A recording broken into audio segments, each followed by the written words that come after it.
Bonjour à tous, bienvenue pour cette nouvelle vidéo, j'espère que vous allez bien. Aujourd'hui, j'ai rempli mon petit panier de plein de petites choses. J'ai également pris des notes sur plein de petites choses que je voulais vous partager dans ce nouveau rendez-vous des Renardises. Par contre, on commence. J'ai fait des catégories en fait. J'ai fait peau, cheveux, série film, moment, manger, boire, quand même, et diverses choses. Enfin, il n'y a qu'une chose, mais diverses quoi. Avant de vous partager tous mes petits favoris du moment, laissez-moi vous présenter un autre favori qui est constamment enclenché dans mon téléphone. C'est bien sûr l'application Nextory. C'est totalement une appli qui a sa place dans les Renardises, vu que c'est vraiment, je pense, une des applications que j'ouvre le plus souvent dans la semaine sur mon téléphone. Sans trop de surprise, si vous êtes amoureux de la lecture, Nextory c'est vraiment la mini librairie de poche que vous avez avec vous tout le temps. Vous l'ouvrez et tout à coup vous êtes dans des rayons interminables de bouquins, que ce soit numérique ou audio. Et alors là, vous pouvez vous y perdre pendant des heures. Vous mettez des cœurs sur les titres qui vous intéressent, ça vous agrandit votre liste d'envie, voilà. Mais ce qui est cool, c'est que vous pouvez aller lire les premiers chapitres, vous arrêter, prendre autre chose, un peu comme tu ferais vraiment dans une librairie, tu vois, où tu chopes des titres, pouf, tu ouvres un peu, tu regardes si le style te plaît. Sauf que là, tu le fais tranquillement, depuis ton tel, et t'es tranquille. Avec le lien que je vous laisse là et en version cliquable dans la barre d'infos, vous avez 60 jours offerts pour tester Nextory gratuitement. 60 jours offerts, ça va vous permettre d'écumer le catalogue comme bon vous semble. Vous avez le livre numérique en illimité et vous avez 15 heures de crédit audio avec lesquels vous allez pouvoir profiter de tout simplement, pouf pouf, mettre vos écouteurs et aller faire autre chose. C'est tellement pratique. Comme toujours, je les remercie énormément de me faire confiance et de sponsoriser mes vidéos depuis si longtemps. On va quand même commencer peut-être du coup par peau et cheveux, histoire de... Vous allez vous dire, mais est-ce que tu nous as pas déjà tout montré? Oui, c'est vrai. Mais j'ai mon petit panier et j'ai quand même 2-3 petites choses. C'est bien joli de la... Je sais pas où le mettre. Je vais commencer par ce petit combo que j'utilise pour la vie de tous les jours, tu sais, quand tu veux juste avoir... T'as pas vraiment envie de te maquiller, mais t'as quand même envie d'avoir une tête potable. Tu vois ce que je veux dire? Voilà.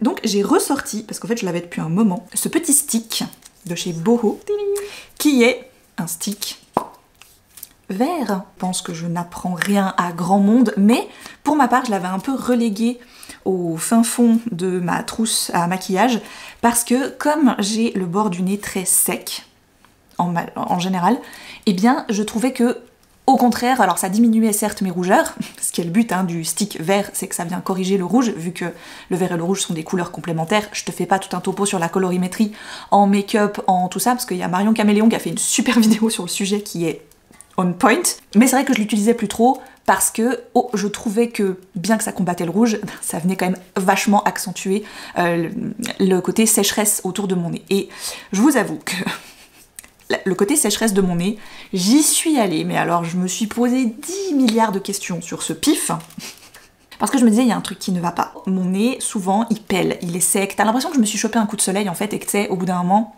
voilà, t'as la peau, elle est mue, quoi. Et je me disais, mais d'où est-ce que ça peut venir? Puis cet été, on est parti en vacances. Et là, comme par hasard, rien. Mon nez, nickel, pendant une semaine. Je disais, mais c'est pas possible, pourtant j'ai pris les mêmes crèmes avec moi, ok j'en fais peut-être un petit peu moins parce que tu sais, entre piscine, activité, machin et tout, je me maquille pas spécialement ou très peu, on rentre à la maison, je continue, je fais rien de spécial. En été je ne me maquille pas spécialement, à part un élément clé, vous allez voir, qui en fait est en train de faire toute la différence. Je reprends le rythme, tout ça, et rebelote, ça recommence à sécher, je me dis mais est-ce que c'est notre intérieur qui est trop sec? Et c'était là vers la fin octobre, début novembre, où tout à coup, j'ai arrêté un certain produit et où je me suis dit, on verra si c'est ça. Alors ça m'a fait un peu mal parce que c'est vraiment un truc que j'utilise quasi tous les jours quand je sors de chez moi. C'est en couche très très légère, mais je l'utilise quand même souvent. Et en fait, instantanément, ça a donné le change. J'ai rien changé d'autre. J'ai pas changé de crème, j'ai pas changé de façon de me nettoyer le visage, j'ai rien, juste ça. Et vous savez ce que c'était? Ma poudre libre. J'avais une poudre libre, toute simple, voilà, que je mettais un peu légèrement sur notamment le nez, le front, tout ça, la zone en T, quoi, comme on appelle. Et en fait, j'ai ensuite été un petit peu farfouillée, j'ai dit bon, quelle poudre est peut-être la mieux adaptée pour une peau sèche? Parce que visiblement, vu mon nez, c'est clairement ça qui doit être le problème, peut-être, enfin... Entre autres, j'ai commencé à me dire, tiens, c'est bizarre, ça coïncide avec l'arrêt de l'utilisation de cette poudre. qui était presque au bout, hein, d'ailleurs, il me restait quasi plus rien, donc voilà. Comme justement je devais probablement en racheter une nouvelle bientôt, je me suis dit, tant qu'à faire, renseigne-toi, parce que si là, en l'arrêtant une semaine, tada. Et comme c'est quelque chose que je trimballe pas avec moi, parce que clairement c'est chiant comme concept, en vacances, je ne l'utilise pas. Et donc en vacances, bah ça allait mieux. C'était ça en fait, je pense, le dénominateur commun. Donc j'ai commencé à chercher parce que clairement je voulais retrouver une poudre, parce que j'en ai quand même... Enfin, c'est le seul truc, je me dis, en make-up. Si je devais garder qu'un seul truc, d'ailleurs aujourd'hui c'est tout ce que je porte, hein. Je porte ce stick et la poudre, c'est tout. Et un peu de rouge à lèvres, mais sinon le reste, voilà, y a rien d'autre. Ce serait ça, c'est ça que j'aimerais garder. J'ai pas 1000 trucs non plus que j'utilise au quotidien. Celui-ci par contre, c'est vrai que pour les vidéos, pas trop briller, tout ça machin, je préfère ça. Et en fait, je me suis rendu compte que les 3/4 d'internet disaient la même chose. Quand tu as la peau sèche, il faut une poudre compacte. Après, je suis une quiche en make-up, donc évidemment moi j'en avais aucune idée, quoi, tu vois. Pour moi, une poudre, c'est une poudre. Ça fait pas briller, elle est belle, tu vois. Et j'avais une petite poudre compacte que je prenais avec moi dans mon sac pour faire une retouche. Et donc, elle est bien, mais elle est pas parfaite pour ma carnation, c'est vraiment juste pour dépanner. Donc je me dis, bon, ok, je pense que j'ai capté le problème. Peut-être qu'il me faut une poudre compacte, en effet. Et donc là, je cherche, évidemment, tu tapes quoi juste après comme recherche? C'est quoi la meilleure poudre compacte pour peau sèche? Donc j'écoute plusieurs avis, et il y a une poudre en particulier qui revient très souvent, mais pour moi, c'est automatiquement quelque chose qui coûte assez cher. C'est une poudre compacte de chez Charlotte Tilbury. J'ai jamais acheté de make-up de cette marque, mais je sais que c'est quand même un certain prix. Donc là, je commence à regarder, mais tu sais, vraiment du coin de l'œil comme ça, en me disant, oh, j'espère que c'est pas trop cher. Je suis tombée sur une offre. Mamma mia. Je crois que le truc vaut 50 balles de base. Mais qui achète une poudre à 50 balles? Bon, bah, vous vous dites, moi, parce que je l'ai entre les mains, là. Donc c'est la Airbrush Flawless Finish de chez Charlotte Tilbury. Elle était à 20 balles sur Zalando l'autre jour. En fait, du coup, j'ai pas trop, tu sais, je me suis pas posé 10 000 questions. Je me suis dit, à 20 balles, au lieu de 50, test. Ça coûte pas très cher et visiblement, plein de gens en sont contents. Bon, bah ça fait, quoi maintenant, 1 semaine et demie que je l'ai. Je sais pas si je tiens le Graal, mais en tout cas, je tiens un truc très cool. Après, il y en a peut-être des similaires. Moi, comme je dis, je suis pas très fortiche en make-up. J'ai été vers ce que pas mal de gens disaient et conseillaient. Et après, alors visiblement, ce que j'aime bien dans l'idée, c'est que dans le truc, là, alors ça, c'est moi qui ai rajouté une petite houppette, là. Hein. Il n'y avait pas sinon. Mais donc, dans le machin, là, tu peux racheter que la recharge. Ce qui est moins cher, déjà. Ce que j'aime bien comme concept, c'est le duo du moment qui ne me quitte pas et qui me convient très bien. Je suis... Tu sais, j'ai l'impression que mon nez, il revit. Ma peau aussi, quoi, en ce moment. Après, l'autre chose qui a pu potentiellement aider aussi dans la configuration un peu de tous ces éléments que j'ai mis ensemble, contre notamment les rougeurs que je trouvais un peu moins importantes ces derniers temps, la sécheresse qui va aussi, ben, du coup, un peu mieux, mais maintenant, est-ce que c'était un... Voilà. Est-ce que c'est ce combo-là ou est-ce que c'est ce truc qui a fait la différence? Ou est-ce que c'est le mélange de tout ça? J'ai craqué, j'ai dit, écoutez, moi, à un moment donné, j'ai tellement des soucis de peau, avec vraiment des zones en particulier qui sont très pénibles, alors que l'autre zone est à l'exact opposé. Je vous l'ai déjà dit, c'est un peu chiant de prendre soin de ma peau. Donc moi je suis prête en fait à essayer pas mal de choses et à quand je tiens un truc, je le touche plus, je le bouge plus, tu vois. J'ai craqué. Oh. Et j'ai acheté un de ces fameux... Ça fait trop peur en fait ce truc, hein, franchement. Tu te croirais à Hannibal Lecter. Voilà, donc c'est un de ces masques lumineux, avec la petite... voilà. Ouf, tu allumes, ça fait de la lumière. Voilà, là c'est rouge, là c'est bleu, là c'est jaune, là c'est violet. Et après tu peux avoir toutes les couleurs. Ça fait un moment que tu veux essayer, voir si ça fait quelque chose. Donc j'utilise une fois par semaine, 10 minutes, la fonction jaune. Ça aide, mine de rien. Pour les peaux, visiblement, qui ont des problèmes, qui sont sensibles, qui sont sèches, ça peut faire quelque chose. Est-ce que c'est radical? J'en sais rien. Mais... j'ai une impression, j'ai l'impression qu'il y a quelque chose qui se passe avec tout ça. Alors, lequel j'ai pris moi pour ma part? J'ai pris le Silken. Je vous mettrai les liens évidemment de tous ces trucs en barre d'infos. Hein. Est-ce que je le recommande à 100%? J'en sais rien. Par contre, j'avoue que c'est mon petit moment le dimanche soir. Je me pose, j'ai fait un bon nettoyage, je mets ça. Après, je mets mes soins habituels et ma peau, elle va pas plus mal par exemple, tu vois. Et j'ai l'impression qu'elle va un peu mieux. Donc... bon, je vais mettre un peu tout ça dans le même panier. Ça tombe bien, j'en ai un. Autre chose pour ma peau, je crois que c'était lors des dernières renardises, je vous parlais de nouveau du retour des hydrolats dans ma vie. Voilà, que j'avais longtemps abandonné parce que honnêtement je ne voyais pas spécialement la différence. Peut-être que ça aussi c'est un facteur qui du coup entre dans l'amélioration nette quand même de ma peau ces derniers temps. J'avais pris d'abord uniquement de l'hydrolat de camomille. Ce que j'ai fait, c'est que j'ai été en racheter parce que je l'avais terminé et par la même occasion j'ai acheté de l'hydrolat de Amamélis. C'est aussi un truc qui fait un petit peu le café visiblement dans le domaine des hydrolats. Elle est un petit peu utilisée partout et pas que sur le visage, hein, on peut vraiment l'utiliser partout. Et j'ai mélangé les deux. Alors c'est par rapport à un compte Instagram que j'ai envie de vous partager parce que je trouve qu'elle donne plein de super conseils, de recettes et d'astuces. Science of Essentials, j'arrive plus à le dire, Science of Essentials, je le dis très certainement, il y a trop de en même temps, bref, science des essentiels quoi, un petit peu on peut dire. Et elle donne plein de conseils et notamment de recettes homemade sur son compte Instagram. Moi j'en ai enregistré quelques-unes, notamment ces recettes d'hydrolat maison, donc elle donne les quantités que vous pouvez ensuite mélanger. Moi j'ai mis ça dans un petit flacon, celui que j'avais déjà. Elle a aussi une recette de baume à lèvres que j'ai testé. Alors j'avais gardé pas mal de tubes comme ça que j'avais. Tada! Vous faites fondre au bain-marie. Vraiment je vous conseille d'aller regarder comment elle présente les choses et les recettes qu'elle peut proposer. Moi franchement j'ai juste suivi ce qu'elle a dit et j'ai eu des baumes à lèvres. Voilà, j'ai attendu d'en avoir quand même quelques-uns de vides pour faire une recette assez conséquente pour pouvoir tous les remplir. Pour l'instant je n'utilise que ça et franchement c'est très bien, j'en suis très contente, mes lèvres aussi. Elle propose plein d'autres choses aussi, notamment elle propose des baumes pour le corps, typiquement pour les enfants, tu vois, s'ils ont envie de baume à lèvres un peu coloré ou ce genre de choses, elle propose aussi des choses comme ça. C'est toujours bien montré si c'est adapté pour par exemple des femmes enceintes, pour les enfants, donc ça je trouve franchement c'est très bien.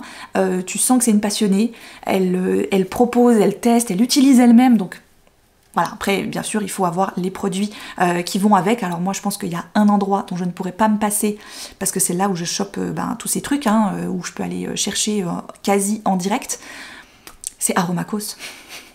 Le magasin qui est à 2 minutes de mon travail, devant lequel je passe tous les jours et qui propose justement tout un attirail de matières premières pour faire vos propres soit cosmétiques. Ils proposent toute une gamme, vous l'avez vu, d'hydrolat, d'huile, de base, de gel, bref, toutes ces choses-là. Donc oui, en général, quand je vais là-bas, j'ai de la peine à m'arrêter et ne pas dévaliser l'intégralité de leur magasin, parce que ça coûte un certain prix quand même. Si t'as les bonnes recettes sous la main, franchement, ce magasin-là, qui a une boutique en ligne d'ailleurs, donc si vous n'êtes pas à côté et que vous êtes en Suisse, vous pouvez tout à fait directement commander sur leur site. On va passer aux cheveux. Là aussi, je me suis amusée à faire des petites recettes maison. On est à J+6, demain c'est jour de lavage.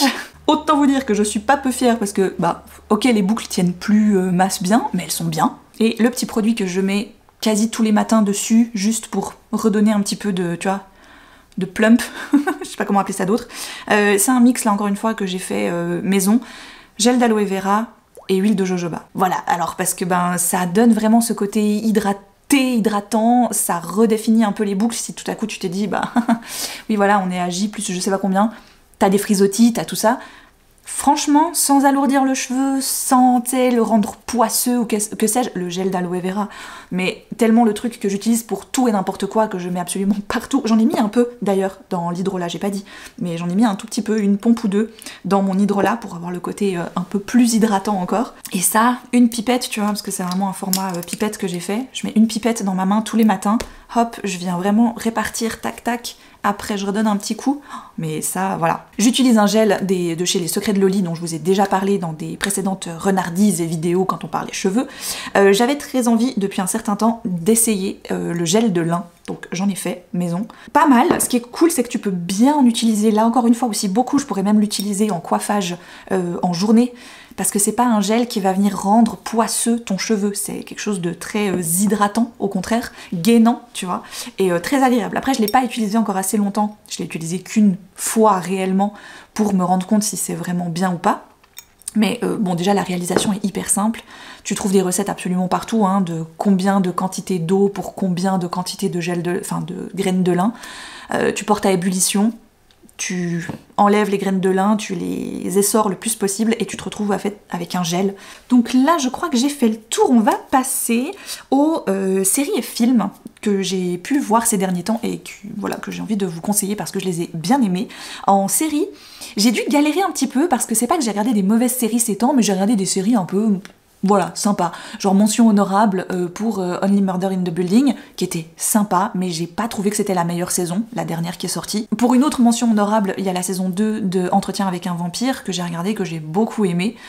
Donc voilà, ça fait un peu partie des suites de séries que j'attendais, que je voulais voir, et bon, c'est vu, c'est coché, mais c'est pas waouh non plus. Une série par contre que j'ai bien aimée, et c'est ma maman qui me l'a conseillé, c'est La Résidence. C'est sorti sur Netflix il y a déjà un petit moment de ça. Moi je l'ai regardé là au début de l'automne. J'ai beaucoup aimé, je pense plus la mise en scène que tout le reste. C'est une énigme, donc moi j'adore ce genre de truc-là, c'est à la Maison Blanche, il y a un corps qui est retrouvé, on est en plein dîner d'État avec l'Australie, donc il y a du people quoi, tu vois. Ce qu'il y a, c'est que la détective qu'on va mettre sur le coup, elle est réputée pour résoudre des affaires complètement... Un réseau. Non, ça ne fonctionne pas. Non. Bref, que tu ne peux pas résoudre. On va arrêter d'essayer de trouver des mots.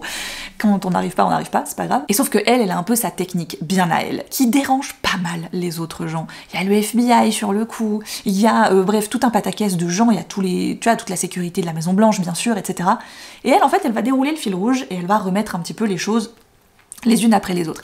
J'ai beaucoup aimé comment c'était réalisé, parce que on a ce concept déjà de la Maison Blanche que tu vas presque des fois voir dans son intégralité de loin, ouverte, et comme ça tu vois toutes les pièces, tu peux capter qui et où, qui a pu faire quoi. Grâce à ça, on va revoir certaines scènes avec vraiment un angle différent. C'était très cool. Alors j'y suis allée tranquille, j'avais envie un peu de savourer ça, j'ai regardé un épisode par semaine. Trop bien. Ensuite, j'ai 3 films, dont une mention honorable avec le Murder Club du jeudi, qui là pour le coup a été vu avec ma maman, parce que on cherchait un truc un peu sympa, un peu, tu vois, on aime bien ce genre d'enquête, ça va un peu avec La Résidence. Toujours avec ma mère, on a regardé La Guerre des Roses, nouvelle version. C'est avec Olivia Colman et Benedict Cumberbatch. Ma mère avait beaucoup aimé la première version, et franchement, j'ai trop aimé. C'était tellement savoureux. Tu sais, le genre de film où tu te dis d'abord, franchement, ça ne paye pas de mine. C'est un couple qui a vécu ensemble, qui s'est marié, qui a eu des enfants, il va leur arriver des galères, etc. Mais ils sont restés ensemble. Et au bout d'un moment, ils en viennent à se détester l'un l'autre, exactement pour ces raisons-là, en fait. Voilà. Tout ce que l'autre fait super, l'autre trouve que c'est chiant, jusqu'au moment où ils se disent, en fait, on n'a pas de terrain d'entente, moi je veux ceci, toi tu veux cela, on n'arrive pas, et ils vont commencer à littéralement se pourrir la vie, hein, voilà, mais fort. Alors un peu moins fort je crois que dans la version originale, ma mère m'a dit la version originale elle est beaucoup plus hardcore, mais je trouve que le duo fonctionne hyper bien. Alors c'est clairement un peu comédie, faut pas essayer de prendre ça trop au sérieux, mais pour moi ça l'a fait. J'ai beaucoup aimé, on a beaucoup rigolé. Et enfin le dernier film de cette sélection, ce sera Les Traducteurs, que ça faisait des années que je voulais le voir, parce que déjà la bande-annonce à l'époque m'avait fait une forte impression, vu qu'on parle du monde littéraire. Un best-seller va sortir, et pour que tous les pays quasiment puissent le sortir en même temps, eh bien on va le faire traduire en même temps que la sortie de la version originale. Donc on demande à, je sais plus combien ils sont, 7 ou 8 traducteurs, de venir dans une maison ultra sécurisée. Ils vont pouvoir traduire l'ouvrage chacun dans leur langue petit à petit. C'est hyper contrôlé. Ils peuvent pas avoir leur téléphone, enfin bref. Sauf que problème, au bout d'un moment, il y a des parties du livre qui est en cours de traduction qui fuitent sur internet. Donc évidemment, ça ne peut être que l'un des traducteurs, à savoir lequel. C'était dans le genre d'intrigue que j'adore, parce que tout est possible à un certain moment, tout le monde est coupable, et tu cherches et tu... Bref, j'ai beaucoup aimé. On va passer... moment un peu, voilà, les petites choses qu'on aime faire ou qu'on fait peut-être pas assez souvent et qu'on devrait faire plus souvent, comme des massages. Cet été, on était au Center Parcs de Trois-Forêts, et cette année, contrairement à la dernière fois, je m'étais réservé un massage dans la partie spa pour adultes. Et ça a été, je pense, un des meilleurs massages de ma vie. La masseuse en question était adorable, le massage était divin. Et c'est vrai que quand tu remplis le questionnaire, elle te demande combien de fois vous vous faites masser dans l'année, par exemple. Et moi, j'ai mis 2. voire 3 fois maximum. C'est dommage de pas le faire plus souvent, vous êtes noué, vous êtes machin et tout, et c'est vrai que je pense que à force, tu vois. Donc là, demain notamment, j'ai un massage de prévu, et je pense que ça va être dorénavant le petit truc, quand on sait pas quoi m'offrir, fais-moi un bon là-bas, fais-moi un bon pour un massage, parce qu'en fait, ça m'obligera à prendre soin de moi, ça m'obligera à aller prendre ce temps en fait pour moi de détente, et en fait j'adore ça, j'adore les massages. Alors oui, ça coûte un certain prix, pas tout le monde ne peut se le permettre, mais franchement, une fois de temps en temps, ou si justement quelqu'un a besoin de vous faire un cadeau et que vous aimez bien ça, il y a des gens ils aiment pas, hein, je sais que voilà, mais si vous aimez bien ça, mais que vous vous dites mais le prix, mais tout ça, faites-vous en offrir, je vous en supplie. Ça fait tellement de bien. Et justement, au mois de juillet, je sors de ce massage, je me dis, ouais, maintenant, c'est fini, je me laisse plus aller. Une fois par saison au moins, donc ça veut dire 4 fois par année, je m'offre un massage. Et ben, ça fait depuis début septembre que je me dis ça et que je l'ai toujours pas fait. Un peu pareil, c'est encore une fois peut-être quelque chose qui peut avoir un certain prix, mais je pense que tu peux faire des choses pour beaucoup moins cher, pour un peu tous les budgets, j'imagine. Encore une fois, après, c'est juste que ça demande une certaine organisation et une certaine possibilité. Il y a des gens avec des enfants, par exemple, qui peuvent pas forcément toujours se le permettre. Là aussi, je sais que c'est un budget. Je pense qu'on peut peut-être l'imaginer en version un peu moins onéreuse, c'est se faire un week-end. Se faire un week-end en amoureux, se faire un week-end à deux. Je parle essentiellement pour les couples et surtout pour les couples avec enfants, parce que souvent quand enfant est là, on s'oublie un peu hein, en tant que couple, on va pas se mentir. Nous on a mis 2 fois par an, mais si on fait déjà une, je pense qu'on sera content. Ce moment de déconnexion. Ça peut être ici aussi, hein. On s'est dit ça la dernière fois. Elle va un week-end chez les grands-parents, et nous, en fait, on peut rester là aussi, hein, ça coûte moins cher, tout ça, et je suis sûre, je suis même certaine, qu'on peut se faire un truc absolument génial, même en restant ici. Mais même, tu vois, te cuisiner un truc que tu fais peut-être pas parce que, enfant, que sais-je, ou parce que ça prend du temps, et que t'en as pas beaucoup, là, en fait, prendre le temps. En fait, tu pourrais résumer tout ce truc par prendre le temps. Évidemment, je vais prendre l'exemple de nos jolies cabanes au début du mois d'octobre, avec... Voilà, la forêt, la cabane, le jacuzzi. C'était complètement hors budget, mais c'était une fois, et qu'est-ce que ça nous a fait du bien, et qu'est-ce que c'était... Enfin voilà, c'est aussi pour ça, des fois, je me dis que on fait des économies, on met de côté, tout ça pour que, de temps en temps, bam, tu peux déloger un petit budget pour ça, et juste, ça fait trop du bien. Et je vais vous parler aussi d'un festival dans lequel on s'est rendu fin août. Là d'ailleurs, d'où je tiens ce très très beau t-shirt que... Voilà, qui vient d'une boutique qui s'appelle Rune de Chêne. Je leur refais un petit coup de pub, je vous en avais parlé quand je l'avais ramené à la maison, mais ça me permet voilà de... Vous me demandez beaucoup, souvent, d'où viennent mes t-shirts, comme si je les achetais tous au même endroit. Non, alors les t-shirts c'est un peu comme les livres, c'est une collection. Quand j'en vois un, quand j'ai un coup de cœur, quand j'ai... voilà, j'en prends un. Mais c'est vrai que mes t-shirts un peu witchy, magie, etc., c'est du coup de cœur, c'est du shopping là, instant, là, ça... celui-ci, voilà, Rune de Chêne, c'est la Morrigan, je l'aime beaucoup, je le trouve magnifique, et on l'a découvert au Arbor Pagan Festival. Alors lui, il imprime tous ses t-shirts et il fait tous les designs lui-même, il imprime en France, il est en Bretagne d'ailleurs, donc voilà, je pense que si vous êtes français et que vous commandez sur son site, vous avez des frais de port beaucoup plus intéressants que moi, profitez-en, peut-être si vous avez des cadeaux de Noël à faire, ce serait l'occasion. L'Arbor Pagan Festival, eh bien c'est un festival de musique à la base, avec tout ce qu'on aime, hein, voilà. Il y a du métal, il y a du rock, c'est viking, c'est pirate, c'est Moyen-Âge, c'est à la bonne franquette, c'est... Bref, on a passé un super moment à ce festival et j'ai été ravie de voir que l'année prochaine, ça avait de nouveaux lieux. Et on se réjouit déjà de pouvoir y retourner parce qu'il y a plein de petites échoppes, il y a de la musique à manger, il y a plein de trucs aussi pour les enfants. Alors nous, on était à la journée des familles, mais c'était hyper chouette, c'était un moment vraiment... hyper sympa. Là aussi, c'est légèrement déconnectant, mais en même temps, tu fais ça avec ta famille, on a joué le jeu à fond en se déguisant et tout, donc trop bien. Et dans cette dernière catégorie, j'ai mis un truc qui m'a repris là il y a pas très longtemps. C'est les sudoku. Non mais je vous jure. En fait, il y a quelques temps de ça, je reçois dans ma boîte aux lettres, peut-être que vous avez le même, je sais plus comment ça se fait qu'on ait été réabonné. D'ailleurs, il est au nom de Vincent, donc je sais pas, il a dû cocher un truc une fois et du coup ça nous a réabonnés. Bref, le journal de la COP. Vous connaissez le journal de la COP? Bref, c'est un journal qui paraît toutes les semaines. Avec, il y a des interviews, il y a des recettes, il y a des articles sur diverses choses, enfin bon, bref. Et à la toute fin, il y a l'horoscope, certes, il y a des sudoku. J'ouvre le truc et je vois le sudoku, je commence à le faire. Et ça m'a tellement fait kiffer que le lendemain au boulot, je me suis pris cette espèce de... C'est quoi? C'est un éphéméride, un truc, tu sais, une page par jour de sudoku. Donc à partir du 1er janvier, j'ai 365 sudoku, ok? Donc là, 1er janvier, c'est bon, je fais un sudoku par jour. Et l'autre jour au bureau, on est abonné au journal La Liberté, qui est le quotidien fribourgeois. Et ben il y a aussi des sudoku. Donc maintenant, pendant mes pauses, je fais des sudoku. C'est mon nouveau truc, voilà. Je me dis, d'un côté, ça me fait avoir moins mon téléphone, lui aussi hein, d'ailleurs. Qu'est-ce que j'ai drastiquement baissé, je suis tellement contente. Et par un simple truc, le laisser au bureau.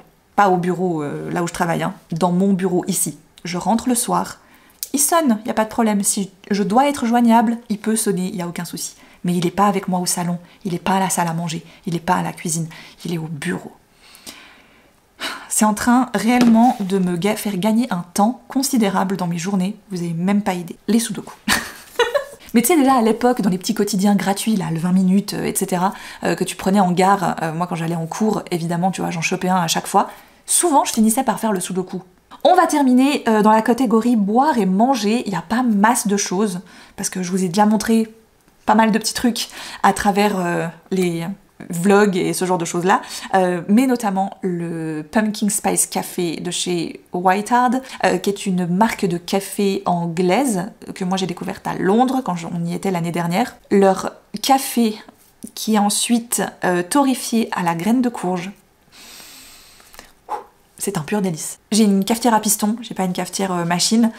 Donc quand tu laisses infuser et qu'ensuite tu appuies sur ton piston et que tu vois le café remonter et que c'est légèrement doré, mais qu'est-ce que c'est? Rien qu'il est canon à voir, mais à boire, presque sans rien, un tout petit peu de lait, moi je mets un tout petit peu de crème, et c'est tout, mais c'est tellement incroyable. Tu veux le pimper x 10 000, ben évidemment tu rajoutes un petit peu de sirop de courge épicé. Je vous ai laissé la recette sur mon Pinterest, je vous la remets en barre d'infos si vous l'avez loupé par hasard. Là c'est un petit peu tard, mais bon, on sait jamais.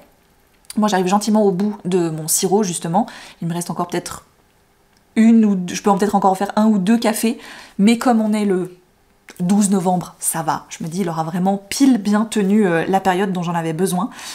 Donc maintenant je pense qu'on entre gentiment dans l'été de Noël. Voilà, ça sera la prochaine étape. Et comme j'en ai reçu 1,5 paquet l'autre jour, va falloir quand même que je m'y mette un tout petit peu. Hein. Et on entre dans la toute dernière catégorie, c'est la catégorie diverses. Alors là, ce gadget, il va pas parler à beaucoup de monde. C'est pas très grave. Mais si vous-même vous faites de la vidéo ou que vous avez des contenus sur les réseaux, ce genre de choses-là, peut-être que mon retour sur cette petite chose peut vous intéresser. Je vous l'ai présenté quand je l'ai reçu. Il s'agit de la caméra Insta360 que j'ai achetée au début du mois de septembre, par là autour. Maintenant je l'ai bien utilisée. Elle est vendue dans un pack avec plusieurs accessoires, notamment hop, ce petit collier là que vous pouvez glisser sous votre t-shirt par exemple. Elle a aussi un système de clip pour casquette. Ça peut être assez rigolo.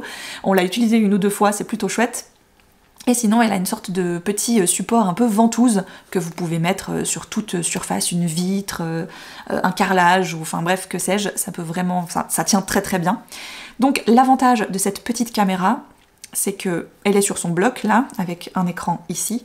Vous pouvez la déclipser, et là, elle n'est plus que comme ça grande. Non mais, regardez-moi la taille de cette caméra. Je vous jure que moi, ça m'a choquée. Quand on te dit, c'est la caméra, elle fait la taille de ton pouce. Déjà que moi j'ai des gros pouces, mais alors en plus, vraiment.